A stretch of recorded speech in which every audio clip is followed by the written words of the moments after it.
Now that we've completed the warm-up portion of our workout, I have Jamerson Collin with me, junior center on the Pioneer men's basketball team, to help show the strength training exercises. The first upper body lift we'll do is one of our core pressing movements, the bench press. As Jamerson lifts, notice that his hands are both about shoulder width apart, not too wide and not too narrow. He will lift off. All right, lower it down under control to his chest, and then press right back up. His head stays flat on the bench, as well as his shoulders all the way down his back. If he does need a little extra power, he will raise up on his heels and not on his toes.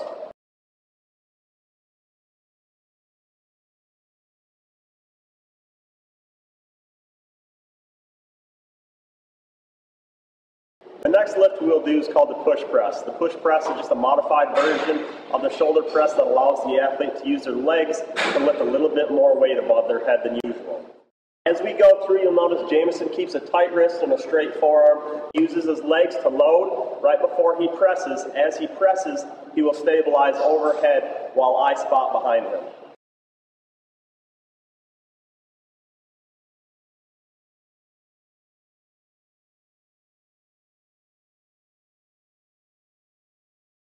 The next lift we'll do takes us from the bench press and the push press into an alternating split jerk. What Jamerson will do is combine a push press with a lunging motion, and it's very explosive in nature. He will dip at the hips, press the bar overhead as he splits his feet.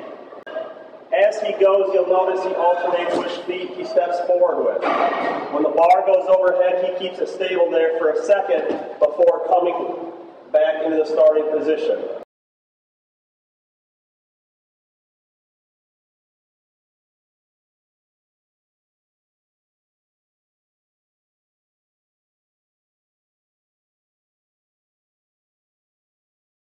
The next lift we'll do is a single arm dumbbell snatch. As he's going, you'll notice the dumbbell stays tight to the upper body. When the dumbbell gets to about this position and it continues to travel overhead, he will drop his hips underneath him to catch.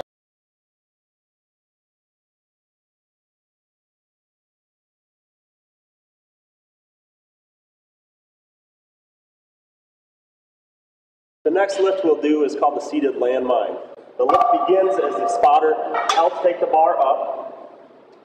He grabs the bar on the upper portion. What he'll do is press the bar straight above his head and then lower it back down under control onto the other side.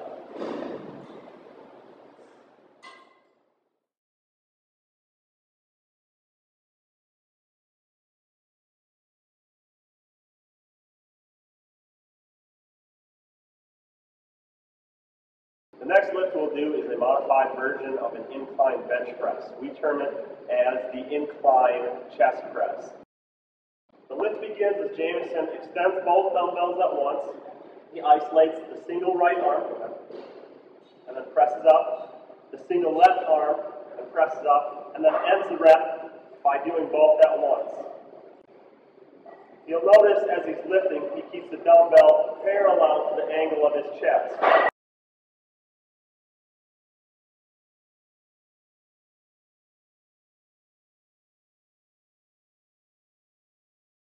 The next lift we'll do is a series of pull-ups. Over the course of the 15 weeks, we'll transition from a regular grip pull-up to a reverse grip pull-up, and end the 15-week summer session with an opposing grip pull-up. As he goes, you'll notice he gets his chin over his grip. The rep does not count until he goes through that whole range of motion. Jamerson has now transitioned into a reverse grip pull-up. The last set is the opposing grip pull-up.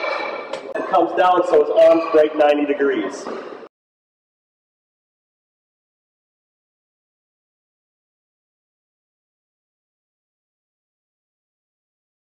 The athletes will do a single leg bent over fly.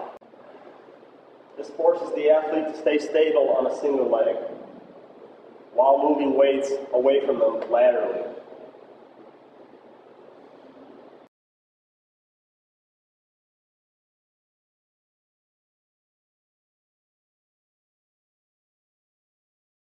Single leg curl to a press.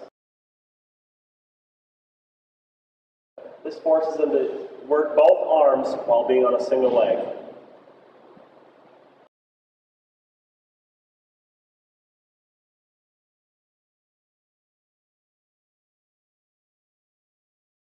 The next lift we'll do isolates a single arm as we're doing a single arm bent over row. You'll notice that as Jamerson is doing it, he does not have a knee on the bench as that'll support his weight. Pulls the elbow back towards his midsection opposed to pulling straight up.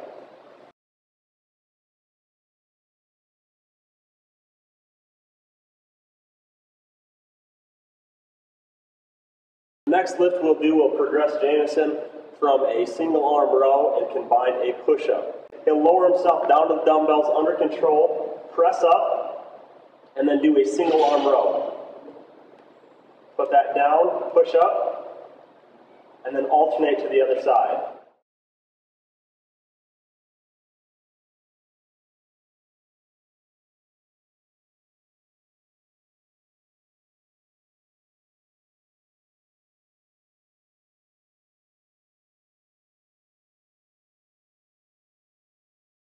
We'll now incorporate a T position. He will lower himself down to the dumbbells, push up, do the single arm row as we have been, keep the arm extended, and open up to a T. He stays nice and tight through this core, stays focused on the dumbbell, brings it back down, and alternates to the other side.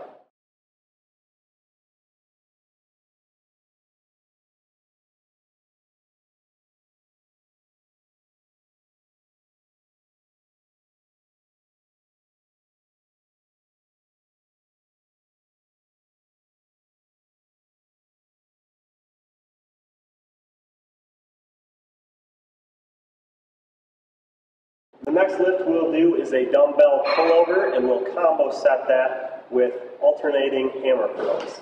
The way the dumbbell pullover works is Jamerson will lay back on the bench. He will hold the dumbbell in an under grip fashion. He extends the dumbbell behind him overhead to this point. All right, now he will pull all the way up so it's straight above his chest.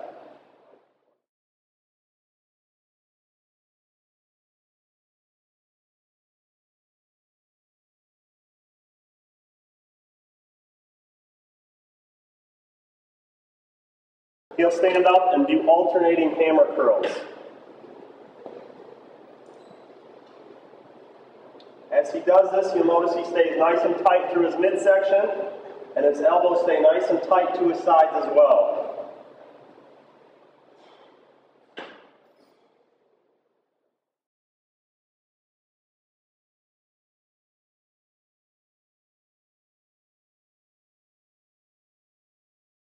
The next lift we'll do is a single arm tricep dumbbell kickback.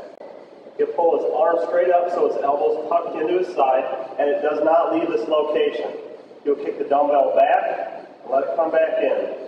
Once he reaches this point, he'll immediately kick it behind him.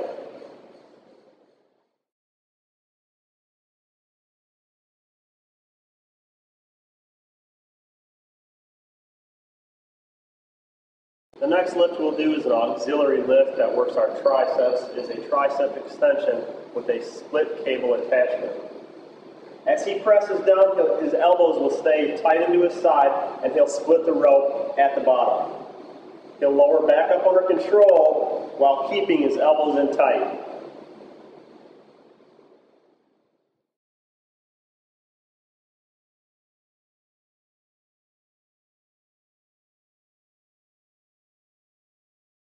Jamerson now moves down onto his knees where he will do an overhead extension. He'll stay nice and tight, upright again, bring the weight down a little bit, and then extend straight out. This forces his elbows to stay in and not bow out to the side.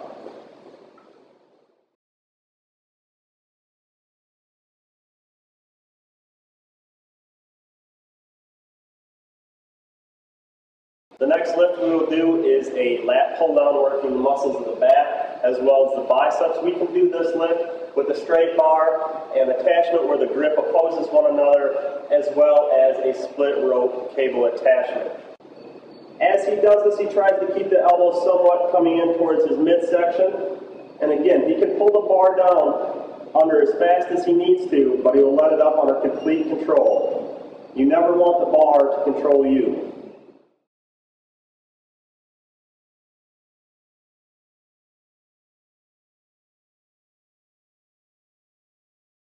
One of the final lifts we'll do on our upper body lift days is a series of shoulder exercises that work all the little muscles in the shoulder. All right, we'll do them against a stability ball now to incorporate the core and the back muscles.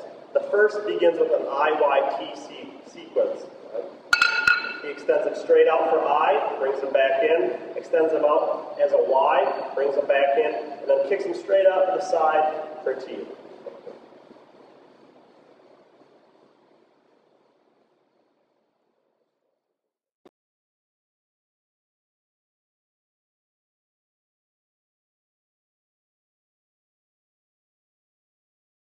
Next one we'll do is a series of small circles in reverse and then change direction into forward. Go ahead and keep it straight out to the side in reverse. Then go forward. Relax.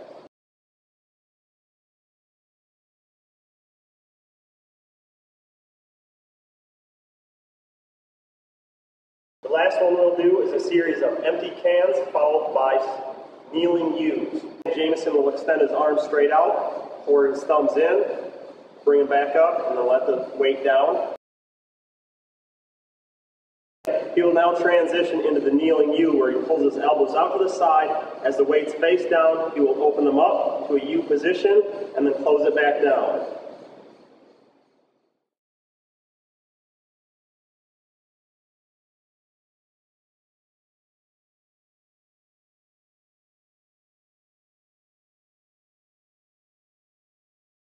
The final lift we'll do on one of the upper body days is called the Palif chest press. We'll use a resistance band here as we have it wrapped around the pole. All right, the lift begins as Jamerson grips it with both hands, pulls it into his midsection here.